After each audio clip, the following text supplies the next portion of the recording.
You can't always go with the flow because sometimes going with the flow is really just you being passive aggressive and you not sticking up for yourself.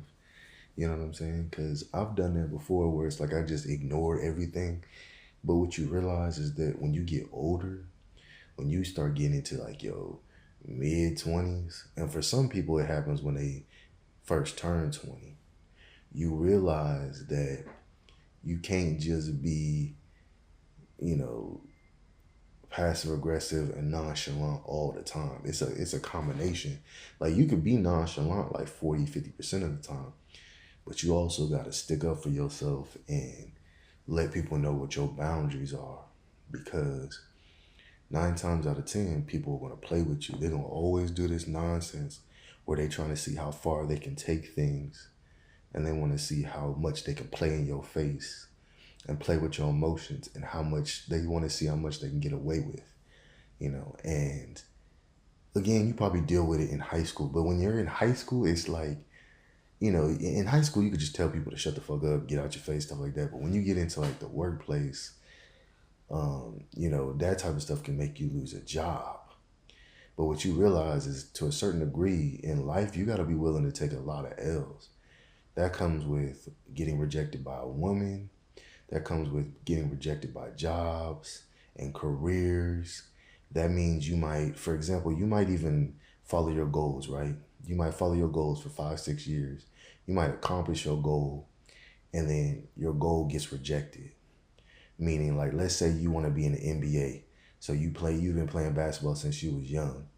You were on the basketball team when you were in elementary school, middle school, and high school and college, right? But then college ends and you don't get that draft. You're not in that draft pick, right? And you realize that it didn't matter. You have to be willing to take that L and be like, man, I didn't make it to the NBA. Oh, well. You know what I'm saying? Because that's how life is. Everybody ain't going to get the same opportunity. You know what I'm saying? And a lot of the time, it's all about who you know, and it's all about networking with different individuals. You know what I'm saying? You know, and I mean, if you play basketball, you already know that. You got to be scouted. You got to be the best on the team. I mean, you have to literally burn yourself out to get on a basketball team. Even the worst basketball teams, you got to put in hella effort to be able to get on one. I know that from experience. And playing basketball is actually very taxing. Like I remember the freaking conditioning when I was trying to get on the basketball team in high school. It's like they want you to run a mile in a minute and a half. They want you to work out, and you're doing like the higher interval training. You're doing all the plays and stuff. Like it actually takes a lot of willpower and brain power to play basketball. So people who play basketball at the very least were at least like C average in school. But I still say they even more intelligent than that because learning all them plays in basketball is not easy at all. That shit is genuinely hard. Because I remember it, I couldn't even do plays. I was like, this is too much mind stuff trying to remember shit all the time. Like I was like, nah, I can't do this. But yeah, you might follow your dream and realize that your dream doesn't go the way you want it to go, and you don't make it that far, or you make it really far, but you realize you're not making it to that end goal, which is like the NBA. NBA is your end goal, and it just don't work. Or let's say you're an artist and you want to become famous. You selling on your art, doing all this stuff, but you don't make it as a millionaire artist. And that's because a lot of the time people are trying to go after very hard careers, like careers where it takes an extremely big amount of training and the odds of you making it is very low. I don't know how many people in the draft make it. I think it's like 30 or 40 people. I could be wrong about that. I'm not 100% sure how many people make it into the NBA draft. I know the NFL makes more people make it in the NFL than the NBA. You got more of a chance if you play football. But yeah, man, it's the same thing with art. And you also got to realize once you become that big, now you have no privacy either.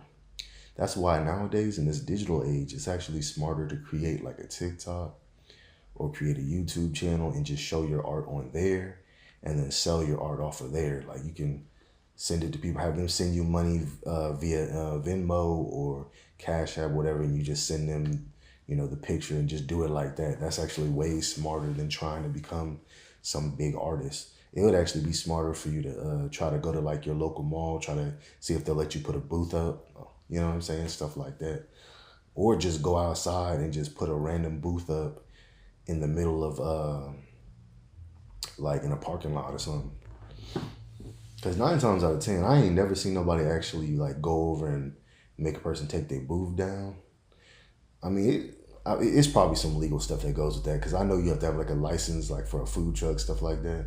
So if you put a random table out there, they might be like, "Hey, bro, you need to take that down, or go put that in the park or something." In a park, you can put that out there. They can't do nothing at a park, but I think yeah, like in front of like a Walmart or something, they can do something. But you know, in this world, you have to literally be able to work around the system to be able to be good at stuff and to get things to go your own way. You know, and going around the system is really just going around bitter people and jealous people. And the jealous people can be in your family, can be your coworkers, can be your friends, can be your girlfriend, for the ladies, your boyfriend, whatever. It can actually be pretty much anybody because most people are kind of low key secretly jealous of you for some reason. Everybody out there is jealous of one thing about you. That's what I've learned in my whole 28 years of living is somebody is at least jealous of one thing about you. It could be your smile. It could be your positive worldview, your positive personality. It could be the fact that you can write, you can sing, whatever the case may be. Everybody is a little bit jealous of something you have. But like, comment, subscribe, follow your boy. It is what it is. Have a good one.